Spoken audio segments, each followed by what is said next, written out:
All right. Welcome. Thanks for doing this. This is going to be awesome. Thanks All for right. having me. So, I guess first, we'll jump into crypto. It's easiest to talk about. All right. So, for you, just to start, stepped back, um, to you, what does spirituality have anything to do with crypto or blockchain? Mm, Good question. So, in a spiritual sense, I would say everything is spiritual. And right now, let me back up. I'd say, like, the way I look at spirituality is alignment with natural law. And if we observe nature, nature is generative. Nature is changing and optimizing and growing, and nature's always doing its thing and creating further abundance for its environment and people through its cycles. Mm. Now, the current system of fiat money and usury, which, if you don't know what usury is, that is lending out money to someone and charging them interest on it, which in the Bible, it used to be not allowed. It used to be a sin, or usury used to be looked down upon a lot. Now it's just commonplace. And then we have all these institutions, these people who can control the money, who can just print more money. They're taking advantage of this system. They're lending out stuff, providing zero value to anyone, but they're lending out this stuff. And then people have to pay back what they lended out plus interest, sometimes for the rest of their life, with their own blood, sweat, tears, time, when the people lending it are literally just printing it out of nowhere sometimes. So I've seen this happen for a long time. I've been in groups involving liberty and financial freedom. And if you want liberty, you got to be able to have financial freedom too. If you want sovereignty, you have to be able to provide for your family, for your community. So we've known the financial system has been screwed up since 1913, but even more so since that was when the Fed was created, but even more so since the dollar stopped being backed by the gold. Mm-hmm. So really, we have monopoly money right now. They're printing it more than ever with COVID. And why I like crypto is specifically we can design a system of money that's more in line with natural law, that's good for everyone, good for the whole ecosystem, the birds, the bees, the plants, and that is generative, where right now we're in one that is the opposite of that. So in that sense, crypto, that's how I kind of think of crypto and spirituality, and bringing the power back to the individual, because that's where everyone's power is. It's inside of themselves. And if we let these bankers control our money, we are giving our power up. Mm. Cryptocurrencies, specifically the decentralized ones, allow us to be in control. Yeah. Awesome. That's a great answer. Yeah. Yeah, that was really well put. Yeah, it's that. See, you did really well with that question because I struggle to talk about spirituality a lot because it's hard to put in a container all that is, Mm, right? Because when you say spiritually, like without using that word, you're always talking about spirituality, what whatever's going on, mm-hmm. and it's really easy to see or to fall in the trap, I guess, that like finances are completely separate from spirituality. But like it's a part of the game too, this game of life, and it's Mm-hmm. just something we came up with. Like when I Mm, first like really had my real initial awakening, I went through what I think most of us are going through, and that's like becoming aware that the system has been used against us, but then we think that this problem is a bad system, this evil thing out there that we have to fight. And yeah, it takes a while to grow out of that, like because I definitely see like science and spirituality being like two sides of the same coin, and this is getting less like surprising to hear, and you can hear more people just over your shoulder at the grocery store starting to say these types of ththings, and it's inspiring because just mm, 10, 20 years ago, like you know you'd be an outcast, and it instills quite a bit of gratitude knowing that, like, when I often drift into struggles in life, I think about how hard it would be to be me just 20 years back, Mm, in that world, in a world where cannabis was still that frowned upon. If I think I think it's a problem today with people still like, how can people still hate weed and not get it? Like, just 30 years ago, it was so much uglier. mm. But Yeah, I think you touch on like an important point, which is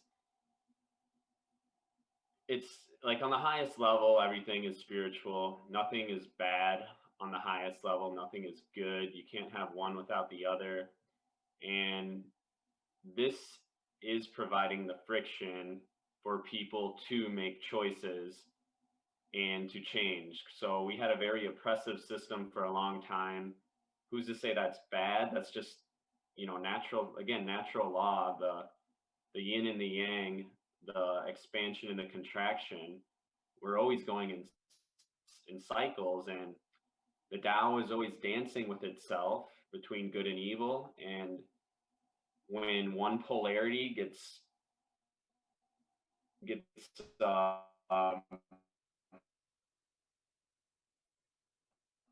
when it's polarized too far to one direction, which is how it's been the last couple hundred years for us, go back to balance. So, and mhm, we see the biggest pullbacks, like the rubber band coming back to balance, when we are the most polarized away from that beautiful balanced yin and yang. mhm, So right now, I see this as like, I think we're on the pullback now. I think, in the last 10 years, we reached the peak. We might be at the peak right now, but either way, it's time to snap back. And we're seeing that with the creation of these new systems to create the opposite of the world of oppression, the lack of sovereignty and freedom, the lack of, well, not the lack of, but the oppressed minds and just mhm. oppressed people living in the dark without true information and being manipulated by others. So it's all a beautiful game, and I think that's an important perspective to have, because if you get too into it, it can be really draining. And for many years I was into the conspiracy theories, and or I should say conspiracy facts for most of Yeah. them, because many of them have come true. But we always have the power of our focus, and it's okay to know these things, because how can you get a parasite out of your body if you don't even know it's there? Mm, So we need awareness on these things so we can do stuff about it. But if I have a parasite on my body and I just say, "Oh no, this is terrible. I have a parasite on my body and it's eating away at me," and I just think about it all the time, and I just, go on the downward spiral, that's not going to do anything. So, mhm. Yeah, yeah. That's a good point. Because, like, something I realized too when I first started talking after my awakening, actually getting out there and speaking to people, saying like, "Did you know? Did you know?" Everyone's like, "Yeah, yeah, yeah, yeah." The government's lying to us. Yeah, sure. And I'm like, "Oh my God, everyone's awake." But then, like, I wouldn't keep hearing from people that I would meet, and then, like, you start to see, like, people that we all are aware, but we're not. It's not like to our core where we're motivated to change it. We don't feel directly involved. It's like, yeah, but what are we gonna do about it? Like, they're too powerful now. Like, mhm, yeah, everyone knows the government's corrupt, but what are we gonna do? And like I mean, that right away tied the connection to the system of Babylon and jobs being like the primary consumer, like, or for the system, like the primary means of getting blood into its mhm, organism, right? The blood of the system is our finances, or really step back, it's energy, right? We gave them our energy. We took it and we converted it into a piece of paper, and we handed it right over. No one took our power from us. We handed it right off, mhm, and yeah, because we kind of popped up into it. There was like, uh, you know, a vessel prepared before we were born to receive us in, and then just put us through this, assembly line, but I think at this point the internet has also, like talking about crypto, modeled nature, and it's just, this is not a human thing. This is nature working through us. We're Mm. not separate from it. We're it. So it makes me think of this bit that George Carlin had about plastic and environmentalists. And like I was listening to it for the first few minutes, I'm like, oh no, I don't know if I resonate with this. I love him, but he was talking about how environmentalists are just like full of shit and everyone thinks we need to save the earth. He's like, bullshit. We don't need to save the earth. We need saving. He's like, the earth will be around. He's like, maybe if we pollute the world so bad where we can't survive and we're gone, and then there's just the earth plus plastic left behind, maybe that was its goal. Maybe that's where it was going. The earth wanted plastic, and we're a step in that process. But yeah, the internet though, it's another just a if you look at like mycelium and just mycology as a whole, the way that you know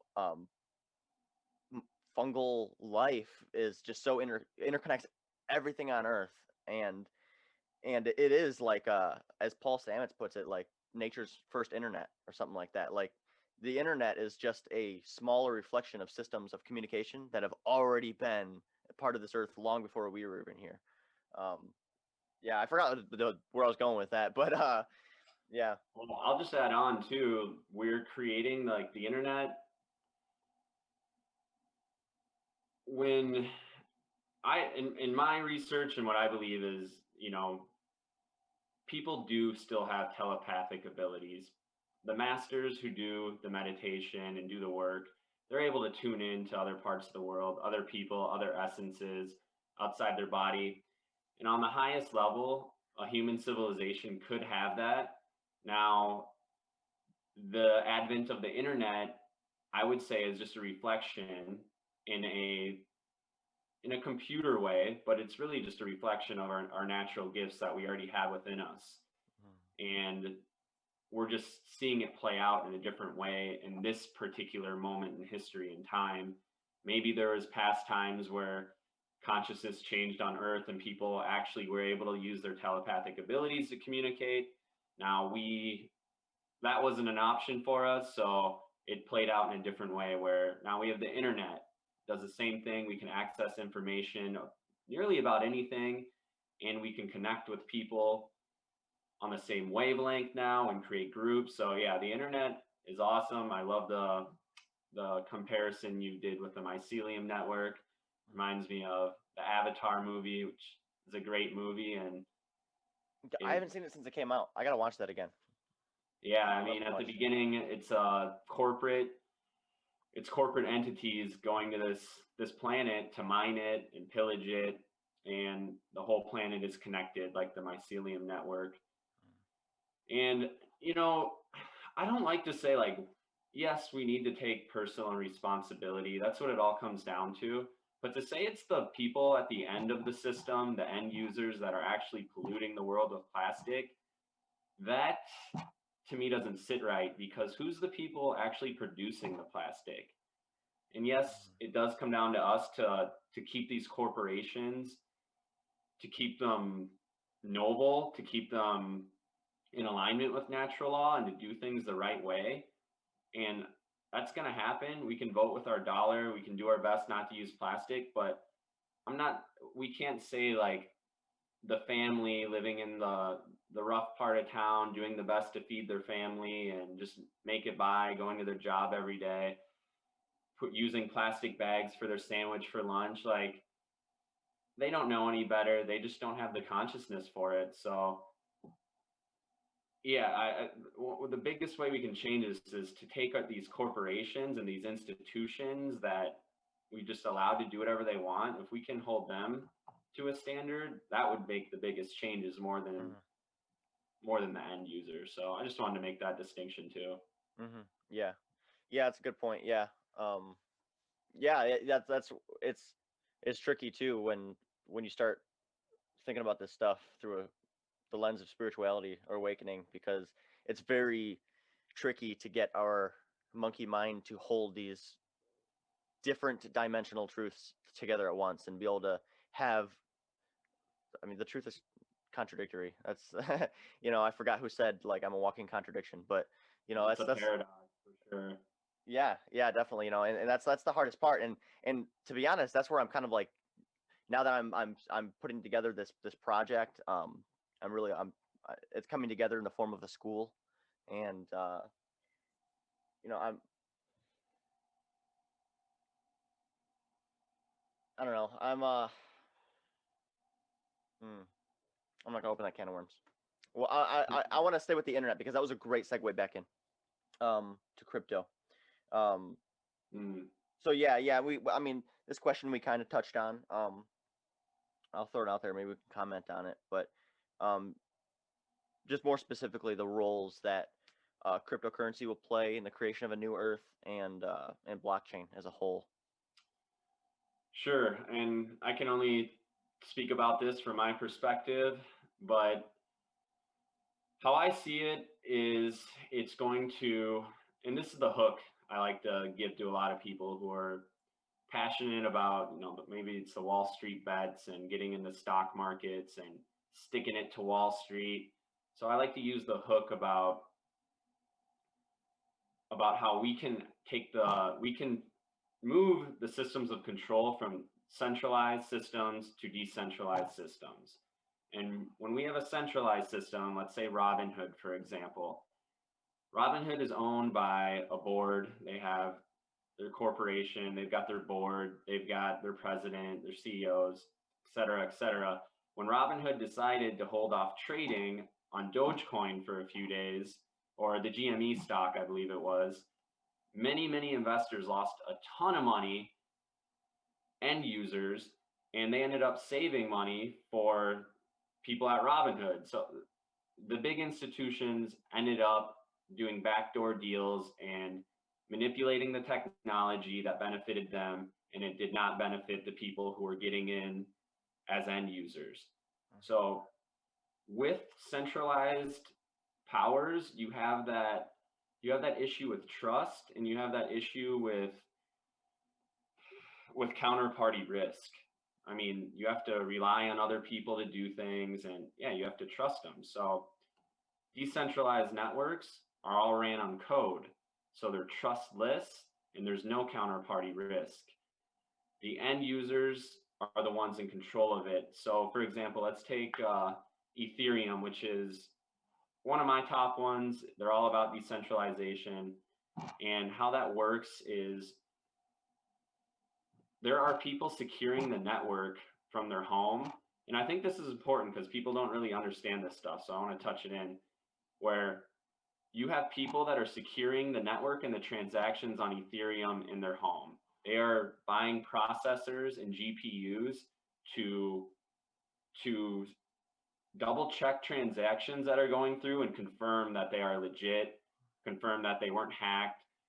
It's a consensus protocol, and once 51% have the consensus that this was correct, everything checks through on these multiple different nodes of people putting up their computer and GPUs, then the transaction goes through. Now, these people, they make a small percentage, maybe up to 10% a year of that Ethereum in this case, for securing the network.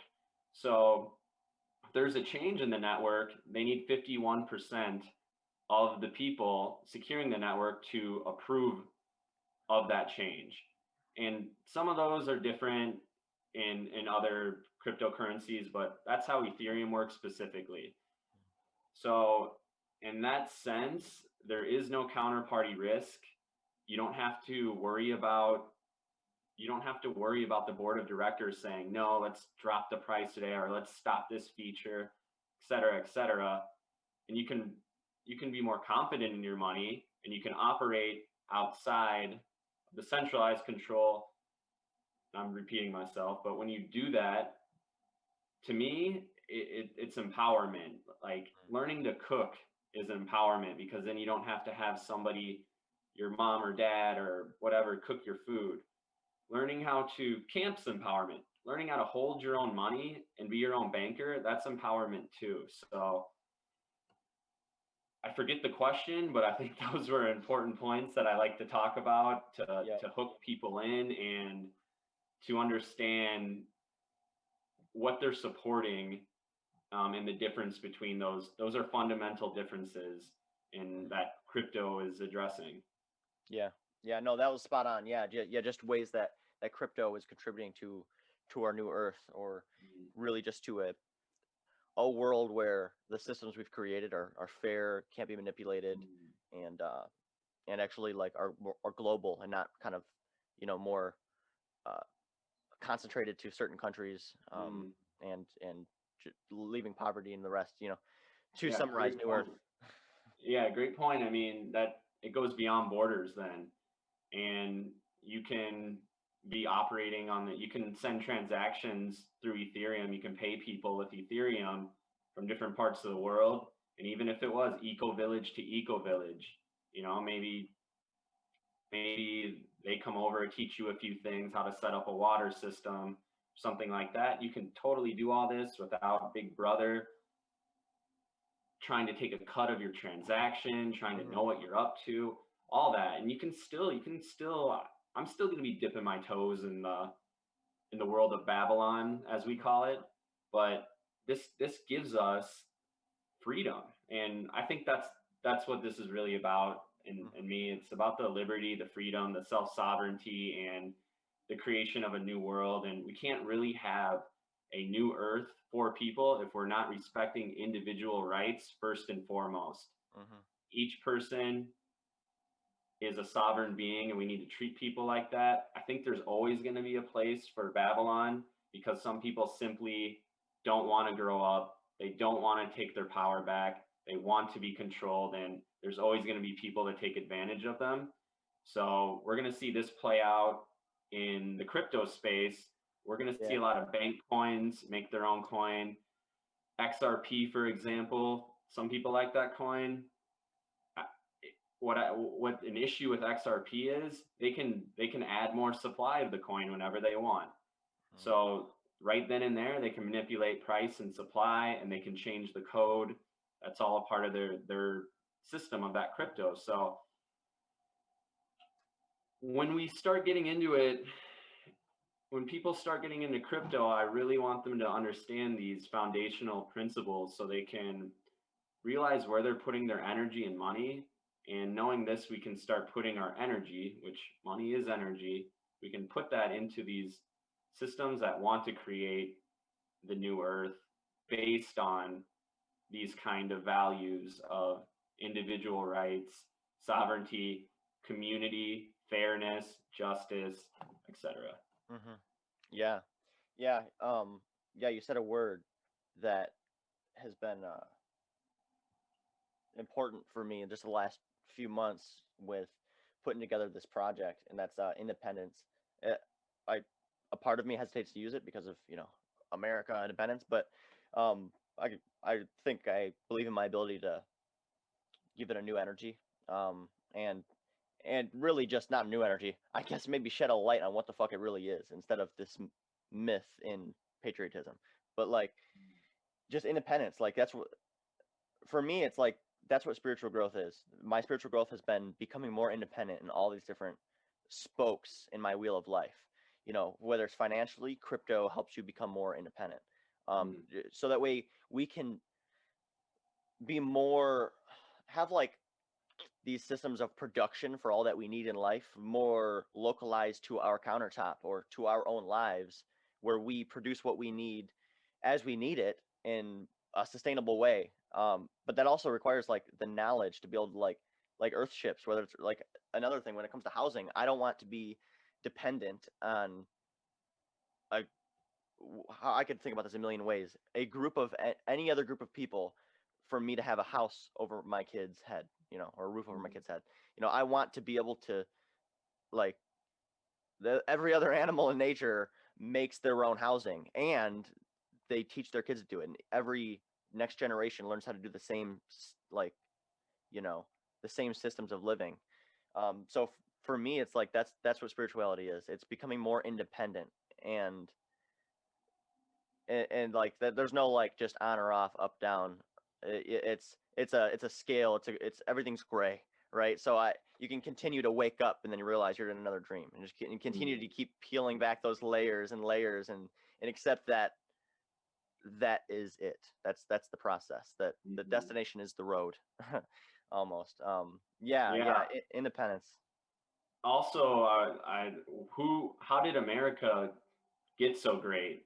Like, what's the American origin story? You know, first they got independence, and people thrive when they're independent. If you've ever worked in a group, if you're micromanaging over somebody that is under you to do something, and you're micromanaging them, constantly checking and worrying if they're gonna succeed. You know, in my experience, I found if you allow that person to to lead themselves and give them that opportunity, they will pull through in better ways than you could have micromanaged them to get to.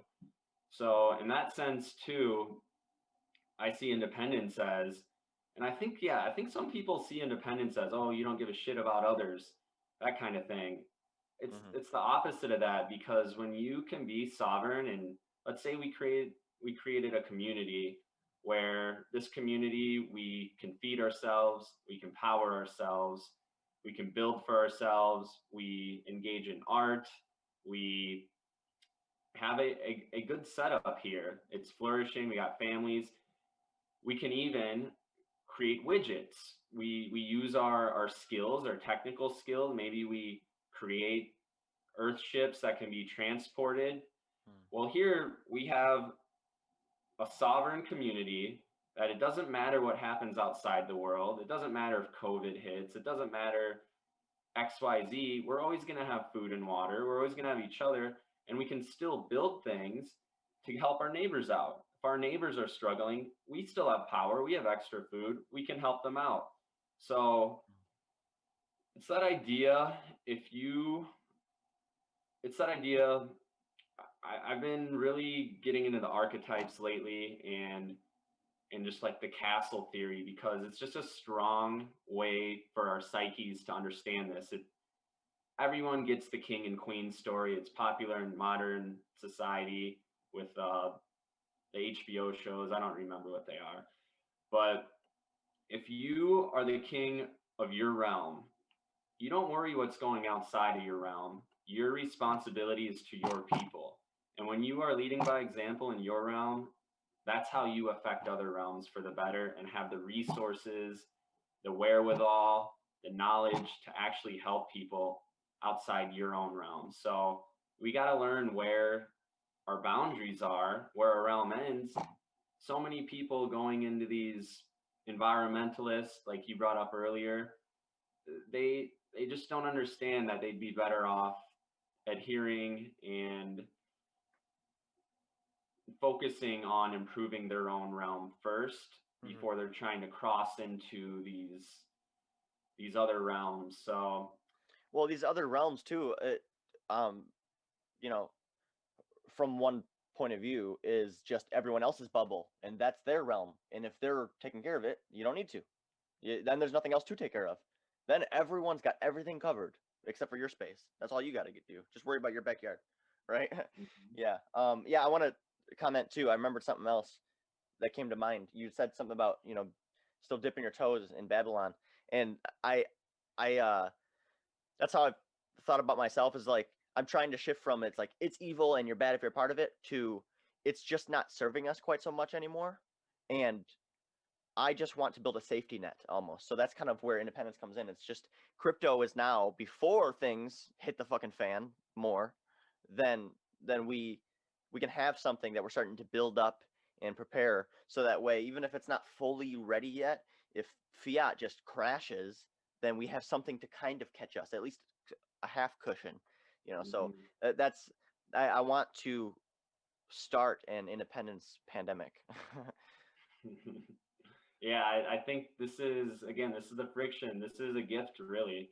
This is a gift for a lot of us to take our power back, and we all have the choice now of how we want to move forward. And in the dualistic reality, I think we always that's what it is. We always have the choice. We left, right, up, down, and now as people are seeing and becoming more aware of the issues, now they're going to start having a choice. Without the awareness, they never had a choice. Some people aren't even aware of this, Hmm. so they're going to go right along with it. But with new awareness becomes new choices, and with new choices comes flexibility.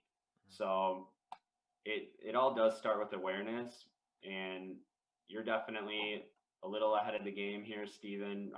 There's a lot of us feeling this new energy and seeing the issue, so we're making the choice to go into that better option, even though we might not know what that looks like yet. The journey of 1,000 miles begins with a single step, and yeah, I don't know what I'm doing half the time. I'm just making progress, and in that progress that is in alignment with this energy, it seems that I'm being supported. Yeah. That's well put. Because it's not like we have to know what we are to know that where we're at now is not us. Like we don't need to know who we are to know that what we're going through is definitely not the right way. You know what I mean? So it's like, sure, we don't know where we're going, but we're not staying here. We're not going to keep doing this. Yeah. Yes. Hell yeah. Awesome. Let's see what else I got. Oh, I got something to pick your mind about, just because it's something I kind of think about a lot. I'm always trying to simulate shit with my head. Um, and especially like not being more than like not having more than intermediate knowledge on anything. But I'm like a jack of all trades, which I'm trying to learn focus. But when I'm thinking about it from not like a super well informed point of view, I struggle to see the transition from crypto or from fiat to crypto. Um, like right now, for example, like we're all trading in and out Bitcoin to dollars, Bitcoin to dollars. Like when do we not want to ever go back to dollars, because that's just dangerous, right? When does that flip? And it, or am I thinking about it two dimensional, where it's just like it's not just gonna flip where we all stop USD and then we just hold Bitcoin? Because I also, as you start to get into crypto a little more, you realize like Bitcoin isn't going to be the next dollar. It's just this fascinating first proof of concept, and then it starts to get into the nitty gritty of all the projects out there and what they're doing and how they differentiate themselves, and that's a whole lot to juggle, more than most of us have the time to really like sift through and figure out what we think about it. But just I guess whatever comes to mind, what do you think that looks like? Is there going to be a lot of poverty? Do you think that and that's also if if everyone is into crypto, how do we get all in? There's still the people that don't even buy it right now, and I don't mean like literally, but as in they don't buy the story of freedom. Maybe I shouldn't put it that way. It's not quite a story, but Yeah, I believe there's less than 2% of people holding any sort of cryptocurrency right now in the entire world. If I'm going to answer honestly, I think we're going to see some major transitions. 2024 seems like mass adoption. We're towards the end of the early adopter phase, so it's still a good time to get in if you're not in. But we are getting towards the end of the early adopter phase, and you bring up some good points, and I don't have an answer. I want to go back to some conspiracy ideas, and I'll just keep those to myself. But as they pump more dollars into the economy, and these dollars go into cryptocurrencies, and we base all our cryptocurrencies on what the USD value is of it, it could get hairy. I honestly don't know. If they crash the dollar, I would believe that USDT, which is a stable coin based on the US dollar on the Ethereum network, that would would have to dump the market. So we see market manipulation like crazy in the stock market, and there is absolutely market manipulation going on in here. Bitcoin, China mines the majority of the Bitcoin right now. If they wanted to sell it all, they could crash the price. I think it's up to like 40%. They could dump it down, and then the other wallet holders could do it too. So I don't know if we found our perfect decentralized means of transferring value yet. I have serious questions about Bitcoin and how it started, and just with some other things going on with the World Economic Forum and in the past 18 months, how they've been talking about a great reset. Mhm. It's just it seems like we're being guided into a tighter system of control where they want to use a cashless society, which is why, again, I like to bring up why we need to make sure we're supporting things that aren't going to create that, because it looks like either way Mhm. we're creating new systems, and there are going to be people who want to take advantage of it, who have been taking advantage of the current system as is. They're getting in position too. So Yeah.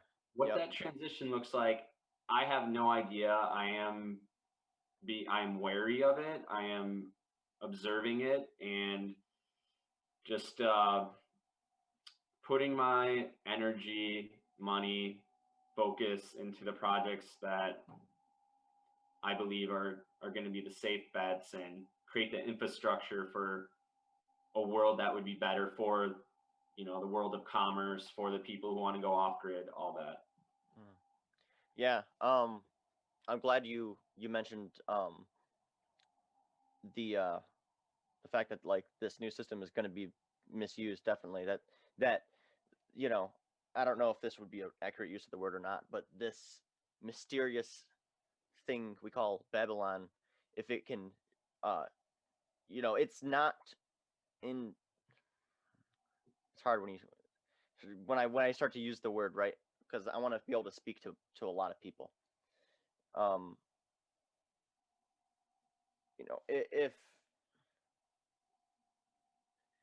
if the system is the way that it is, and it's so efficiently harvesting our energy and our soul that it's a reflection that it's not just accidental, like whoops, that's not the right way to do a job. Like it's a very intelligently designed system. So the intelligence behind the control and the system we see right now is not going to just it sees crypto as a threat to its existence, or blockchain I should say, but it also sees it as an opportunity to make it stronger. It's just a tool, right? So you definitely see this system of control, let's just call it like our way of thinking, the way of thinking we've been in for however long, you know, if we don't have like a dramatic shift out of that, which we are, right? And we're seeing now, like you had mentioned before, that there's going to be a split in the crypto community. There's going to be decentralized and centralized, and I definitely, I almost, I'm expecting to see a lot of propaganda against anything decentralized, against privacy coins, against anything freedom, really, anything to keep you scared. And it's going to be for your own safety. Don't worry. We found out something about them. We found out something about the uncontrolled society. Don't go there. Definitely don't go there. And if you see someone, don't talk to them, because they could put dangerous ideas in your head, you know. So Yeah, yeah, I mean that's all. I'm just kind of just going off on a tangent on that. yeah. I was just gonna say, when we see people like Elon Musk pushing Dogecoin, which is literally a worthless coin, and this is where we're at in consciousness, because I don't know how many people, but tens of thousands of people jumped on that train just because Elon said, "Oh, Dogecoin." But did they look at the ethics of the coin? Did they look at the function of the coin? Did they look at the project at all, or are they just going off hype? So me personally, I can't get into a Dogecoin. They just print it to infinity, and it literally does nothing. It was designed to tip artists and creators as funny money, just as like kind of a meme coin. Mhm. So I see this as kind of like promoting the wrong side of crypto to kind of for these people getting in place that want to use it for their advantage. So I could probably take advantage of that, knowing that because I could have got in Dogecoin and cashed out some huge profits. And knowing that this is going to happen, I still think people can make money off of XRP, for example, of Ripple, of Stellar, who these coins, they can keep adding more to the supply. They've already got contracts in place with some government, some bank institutions. So if that's adopted, that's going to be really good from investor kind of point of view. You just want to make money, and then maybe you can switch to a different one. But yeah, I do see, like you said very well, this like kind of subtle advertising, we could call it propaganda, for a certain idea about cryptocurrency or a certain route about it. And yeah, so that's why one of the reasons I enjoy having these conversations, especially with like-minded people like yourself, people who value independence, is to, again, it comes to awareness of this stuff so we can have a choice. And when you're aware of this, now we can choose. We have more options to how we want to play going into this. Yeah, yeah, yeah. With it, when it comes to crypto, dude, blockchain is fucking awesome. So the thing is like there is so much to it that is like that you could sell people. Like you could, there's so much to gain from it that you could talk about it forever without even touching on freedom or independence. And there are those couple pieces of the soul, I think, of like of crypto, where it came from, almost like it's libertarianish, roots, in the sense that like this is about freedom. It's about being able to do what we want when we want, you know. And I definitely see that what they're gonna do is take real truth, like it's unhackable, it's I don't need to go on about all that, all the immediate. They're gonna focus on the ego side of it. They're gonna sell it to people based on how they can benefit personally in their own life, and just like everything, we just pull on people's ego and then trick them into fucking buying something. So we're gonna see that it'll be censorship by noise. They're gonna censor that tiny little voice saying, "Hey, freedom is why. Freedom is why." Behind it all, that if they just put enough like in your face constantly, everyone's doing it. Bitcoin, Bitcoin, Bitcoin. They'll fucking see it everywhere. People. Well, then you got to start to think. Well, these were a great practice run, but now that it's been proven, let's go ahead and get it controlled and regulated for your safety. Let's not fuck with those initial coins. We're going to release some coins for you. These are safe and good to go. They'll track everything so that way if you ever get robbed, we'll be able to find the guy, and not like if you ever, refuse a vaccine, we'll be able to find something and use it against you. Those little things that kind of get swept under the rug. Oh yeah, you want to keep getting government assistance now in digital currency form. Well, you're gonna have to get your vaccine every year. Yeah. You're gonna have to hop through the hoops that we create, and otherwise we shut off your bank account. That's serious stuff. And yeah, the start of crypto is to get outside the systems of control. And let's keep that soul alive. It has to do with anarchy, which anarchy is a good thing. Anarchy to me is sovereign civilization, sovereign people, not adhering to any ruler over them. An anarchist is someone who can control themselves, and that's big in that community. The libertarian one, as you said, there's an event called Anarchapulco, which is in Acapulco, New Mexico. They've had it every year, and it's a big liberty and in cryptocurrency event now. It's kind of transformed into that. That's cool.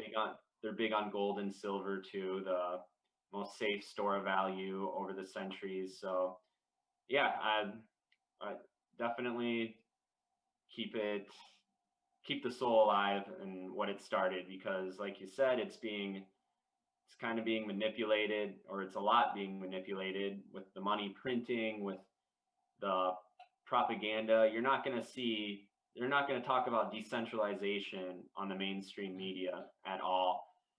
And yeah, so you got to go out and search for your info. If you're just looking for your info on the mainstream media owned by four corporations, four companies, you're you're not going to be informed. You're going to get a small perspective that is all created to help the Babylonian system. Yeah. Yeah. Yeah. Well put. All right. Yeah. Yeah. I mean, we kind of touched on a lot, really. I mean, this has already been great. Yeah. I appreciate you doing this. Yeah, man. It was pretty fun. I'm glad you had questions. And yeah, it was, I like you. You're a good host. Like, I can see you succeeding well in this. Like, you're down to earth. I like your commentary on it. You know what you're talking about. You're asking good questions. So I appreciate that. I appreciate that. Yeah. I fucking waited way too long. I swear, dude. It was like 7 years ago, like right after my awakening. I was like, shit, you know what would be really good for me? To ask people who are where I'm at, how they got there so I can get there faster. And then I can help other people along the way. I Or I can know. just stay scared to talk for 7 years. Yeah, I think there's a little podcast that wants to express through me too, or just conversations with others that I could put up that'd be helpful like this. So thank you for allowing me to be on my first podcast. Yeah, you're welcome, dude. Yeah. Thanks for being my first guest. This is awesome. Yeah. Oh, so Yeah, let me just throw another couple thoughts at you, just while we're talking about everything. yeah, man. Um, just kind of playing off of the Ouroboros vibe. Uh, Do it. what does business and entrepreneurship look like to you when it's grounded in spirituality? Why do you think it's a crucial foundation for business or even life as a whole? Hmm. Still working on that answer, but what's coming through right now is I have I have just gone along to get along. You know, after college, I moved to New York City. My girlfriend at the time had an opportunity out there for a year, so I knew I was going to be there a year max. Couldn't convince me to go there for more than a year. I wouldn't have done it. But I went there. I got a corporate job at a startup company. I got a job at a startup company in the financial district in New York City, you know, right down big buildings. I walk by the Trump Tower every day and was working in a cubicle, working in the medical industry, the workers' comp industry. And that shit was so soulless that what I was doing, I was drinking a lot after work. I was eating like shit. I never left Manhattan. I was in the concrete jungle, and looking back, I was not enjoying my life too much. I sold out. I sold out to Babylon. I sold out my truth. So I that pattern went off and on. I went through a lot of internal pain and conflict, you know, going through other jobs, and got out of New York, moved to San Diego. Much better lifestyle for me. I could justify being in this system, working downtown in a high rise because I could see into Petco Park, them playing baseball. It was nice. We got food every Friday, kombucha on tap, gave us beer, but I still knew I was just betraying myself at a deep level. So when we do that, we feel pain in our pain body, our emotional body. So to me, entrepreneurship and spirituality just means creating value in the world based on your actual values and having the courage to do it. So I'm loving the process of doing this and committing to doing this. And now if I were to have to if I were to have to get some sort of job to hold me over, I could find a part-time job. And Babylon will always accept me back. There's ways we can go around. We don't need to completely just betray ourselves and do things we don't want. So it's okay if you're doing that. If anyone's doing that, just start putting energy in the bucket towards a business that you may want or a life that you may want. And you can work it in the system too. I'm not saying, you know, people who are dentists everyone's different. So this is just me. So Yeah. question was, how does entrepreneurship and business and spirituality merge with me? I think it comes down to, yeah, living your values and creating value into the world and helping others based on what's in your heart and your truth, rather than a soulless corporation. Yeah. Right. Yeah. Yeah. Or anything that's not you, anything that your soul didn't choose. But yeah, that's a big one because it speaks to so many people for sure. I didn't get caught in that path. Luckily, I didn't do good in school. You know, I saved myself. But Yeah, no um, kidding. what was I gonna say? Oh yeah. So when it comes to entrepreneurship, yeah. So I had a thought come to mind when you were speaking just about how the word shouldn't exist. It's just kind of us being what we are in our best way, you know. And to some degree, like entrepreneurship wasn't a thing up until jobs were. It was just how you supported yourself, you Mm, know, and in the wisest way possible.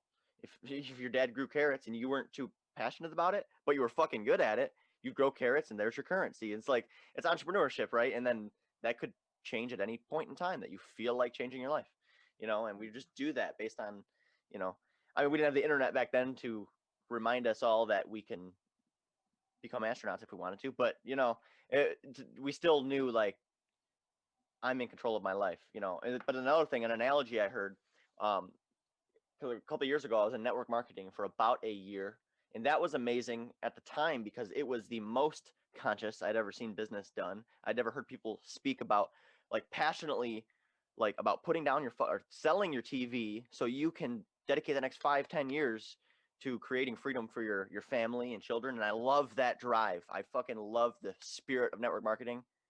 I do not like the model of network marketing. you know, yeah, I'm with you there. It's good for the people on top. People on the bottom, not so much.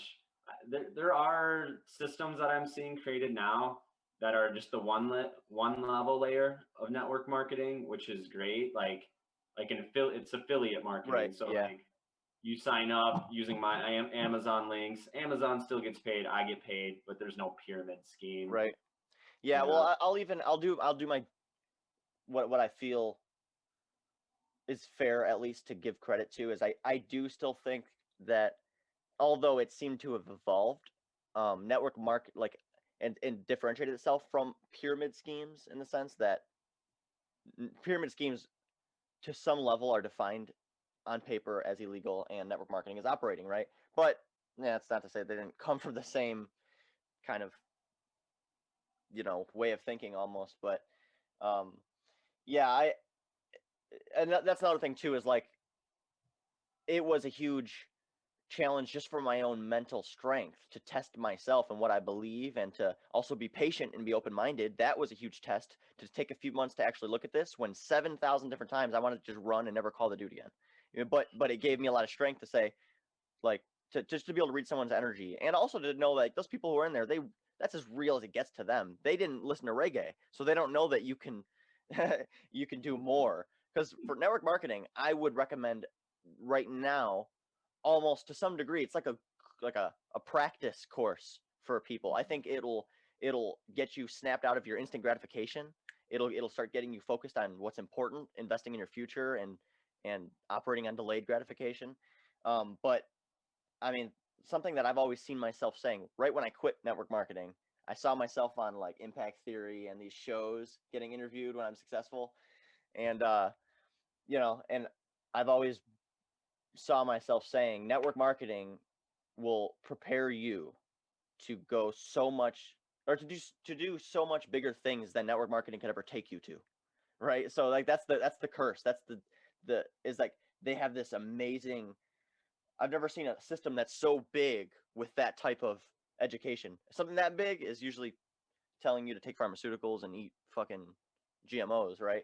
But this one was amazing. But even still, the trade-off is that the tool itself, the vehicle, cannot take you where the mindset that it gives you can, right? So that's why I think what I needed out of it.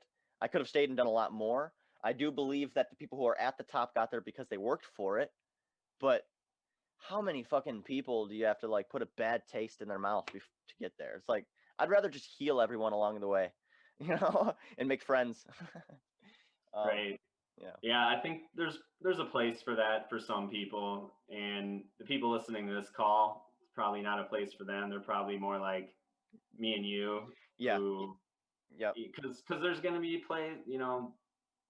corporate jobs need, there's going to be people for there too. So I don't want to like say that's all bad, but I think there's just this energy. There's this energy coming about where people really want their liberty, their sovereignty back, and even network marketing gives you a little bit of that. And yeah, there's some great projects there. If you can get in early on one with a good product and be one of the first or second level, like please do it. The product will sell itself.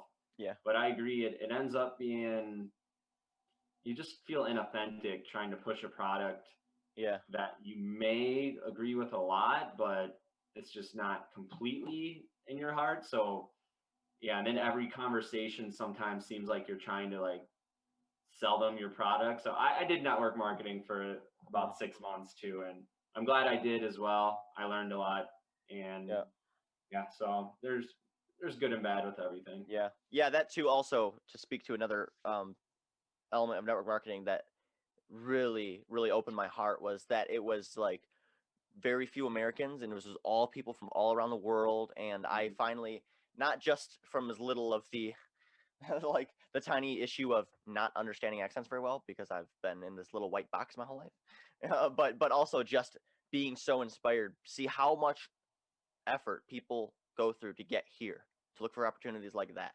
Like I popped up into this shit with everything given to me. And it really takes talking to people who have family around the world that they do not see more than once or twice a year, just like just to get here and have what I was born with. And I'm just wasting away, right? That was a huge activator, definitely. And the reason I brought it up is because there's an analogy I heard when it comes to entrepreneurship. It's like they're talking about building your pipeline, and I'm sure this is probably in every network marketing. You might have heard it, but about building your pipeline, like it they say like when you get in, and now I heard this in network marketing, but it applies to entrepreneurship. Period. It doesn't have to be like quit your job and go all in on something, but it's like you work 8 hours a day.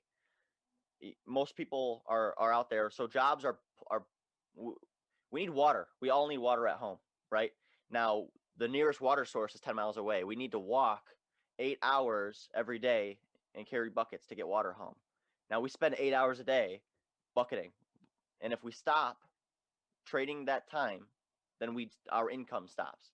So the idea is that like when we're all out there for 8 hours, laying down or sorry, carrying buckets, and then everyone punches out at 5, you stay out there for just 2 more hours every day, just 2 extra hours, and lay down some pipe.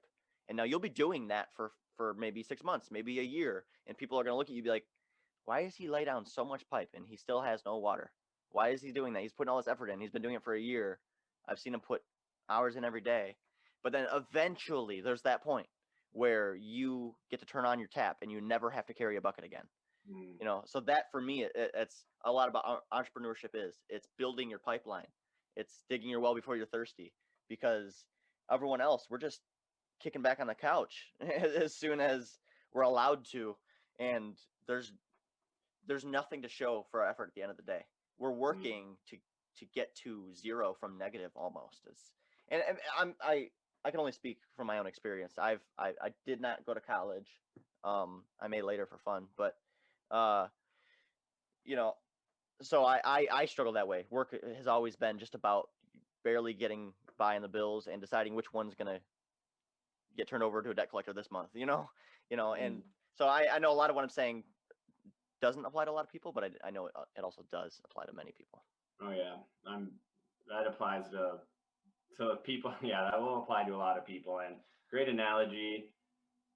It's like you need to start, for using the water analogy, start putting a little water in that bucket that is outside of your normal Hmm. means of getting water. Like you need to start entertaining that idea that there's another way for you to get income than doing what you're doing or working for someone else, trading time and money. And just by starting that journey, just by asking that question, like, that's a start. Like, you don't have to have it all figured out. Just start exploring that, and eventually something will come up. Like, me and you both did MLM. We've both done a lot of things, and I've moved a lot of jobs, and without that experience, I wouldn't be confident stepping into more of an entrepreneurship kind of business model. So yeah, so I think that's important. If anyone feels stuck, many have been there before. Use that stuck energy, that where you want to get out, apply it to something, and just be consistent on it, and eventually opportunities will arise, and there'll be new things that open up for people. But it's just, if you keep that perception that there's no way out, then there is no way out. Yeah. Oh, fuck yes. I almost let it go. And what you just said right there, you brought it back. Is it etymology? Is that what it's called? Did I get the word right? Words shaping our reality. Yeah. Yeah, you're right. It's just the words that you lay down. And it took me too long to figure this out going through my journey, that I am wondering why it's so hard to change my way of thinking. It's because I'm using this one vehicle. This is the way I have it set up to try to perform functions, and move away it can't move. It's like only designed to do this. And I'm like, but here's the thing. To change the way your mind functions, you just reword it. Words are the gears. Just fucking change the story. And they're like, oh shit, new fucking doors open, and shit just reshapes itself. So I wanted to ask you to touch on well, honestly, anything that you want to speak about when it comes to etymology, but at least the election um Yeah. metaphor, analogy. Yeah, absolutely.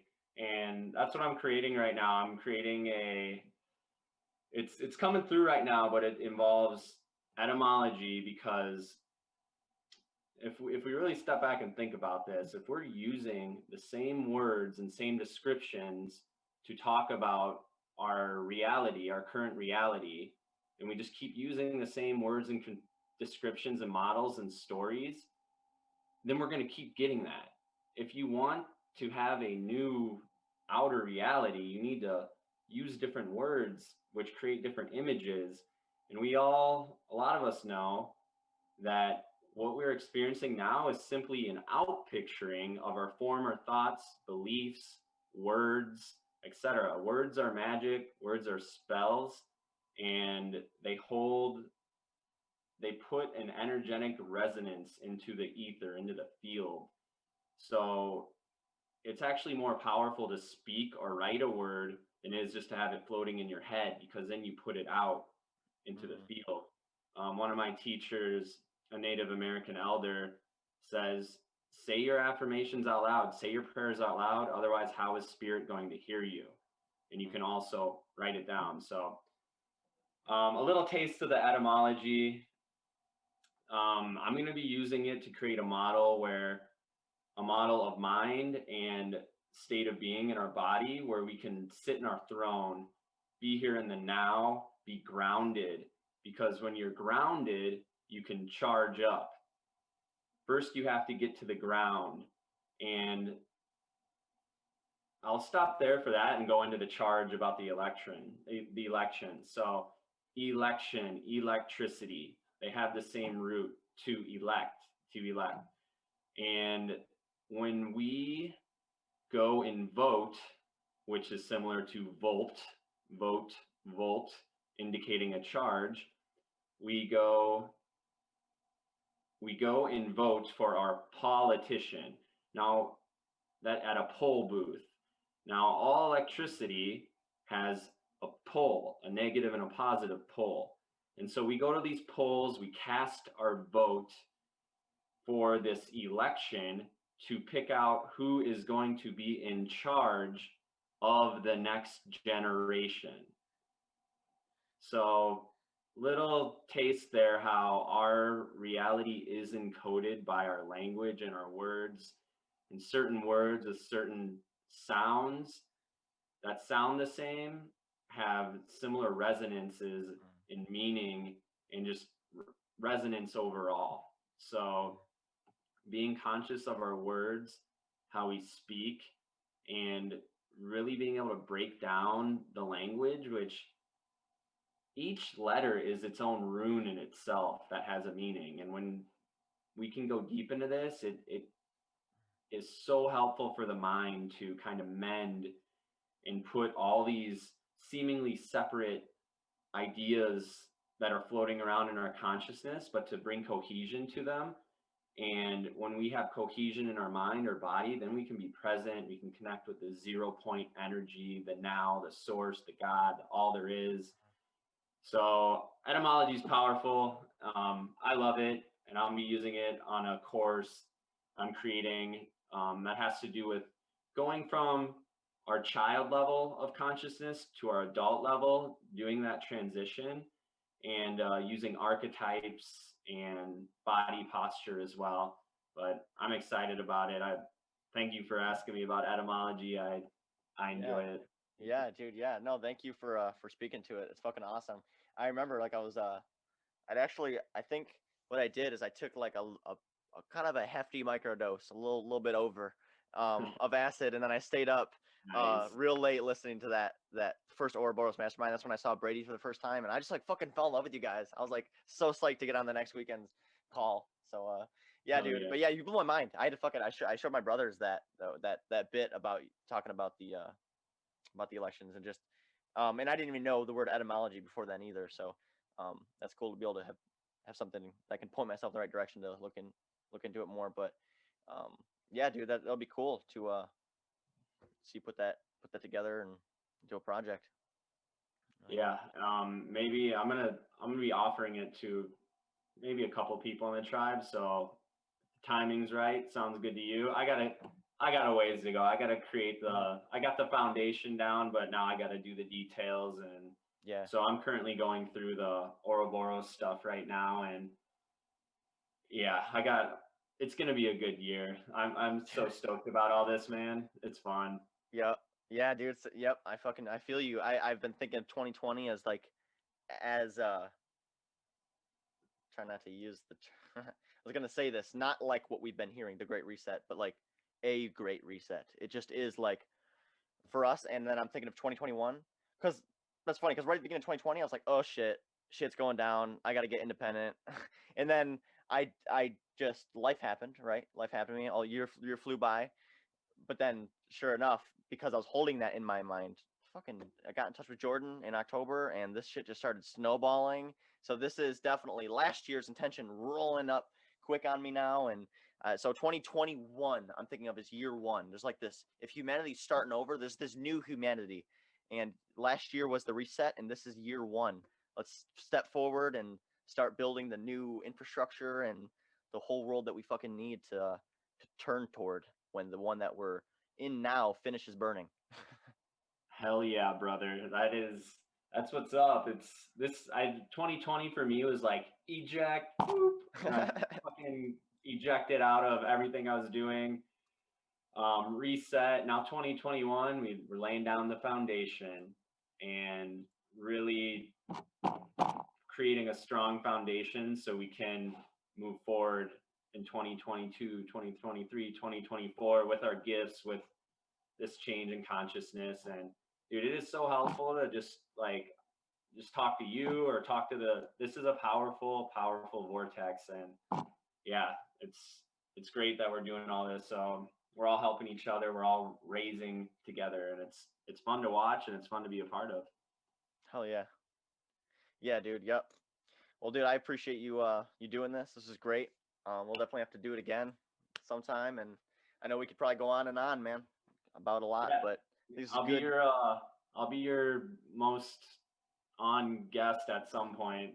When Yeah. you only had one guest and then I'm two, I'll be like, oh, I've been on most. Right. Yeah, yeah. Definitely. Well, I know that we could just go on about a lot.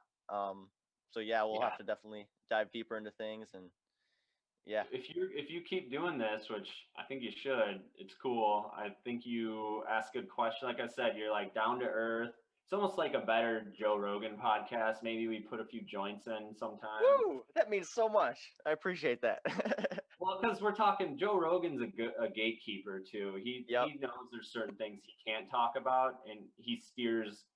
He can steer the direction of conversations. Yeah. He can subtly discredit certain ideas. So that if if people don't think that's not mainstream, it is. Sorry, Hmm. Joe Rogan's a gatekeeper. Yeah, he's got a lot of pressure on his shoulders. Not even because he's like doing anything conscious, well, like deliberately to withhold information, but it's just like he stumbled into Yeah, a lot more influence than he planned to have. he's controlled at some level. Yeah, yeah, Yeah. definitely. Yeah, I've had my disappointments in a sense that he could do a lot with that platform, but he has his place, and he's helped me through a fuck ton. And I love his guests, and yeah. Hey, what does Jordan always say that Terrence says is like we create our culture when they're not doing it for us. So Yeah, yeah, yep. Fuck yeah, we'll dude. just do the entertainment. We'll have the real conversations if Joe isn't, and put it out in the field. And yeah, man, I think you should do this. I would when I get this course done, I'd love to like talk about a little bit of it after. It's probably going to be a couple months, but Yeah, it's bubbling up. I think we could have a good talk about that too, or whatever. So yeah. it'll No, be that'd be great, dude. Yeah, fucking yeah. When you get that put together, fucking have you on and talk about that, and probably probably be a lot more to it. Might have a little bit more of a format to this or something. So yeah, dude, I'm excited to see what's coming through because I'm just trying to step out of my own way and let it happen. So, and here's where I'm at. thanks for creating the container. Like I was, it just like flowed out of me and you too, and the conversation went really well. So I think Well, dude, yeah, this started because you fucking just brought up crypto in Ouroboros, and I was like, I slapped myself in the head like, how did I not bring this up yet? I've been like a crypto crackhead on my own in the quiet, and I'm like, of course the fucking tribe, like there's gonna be people into crypto. So thanks for bringing that oh up, yeah, and it just snowballed quick. But yeah, yeah, man. dude. So I'm gonna end this here, and then we'll wrap up real quick.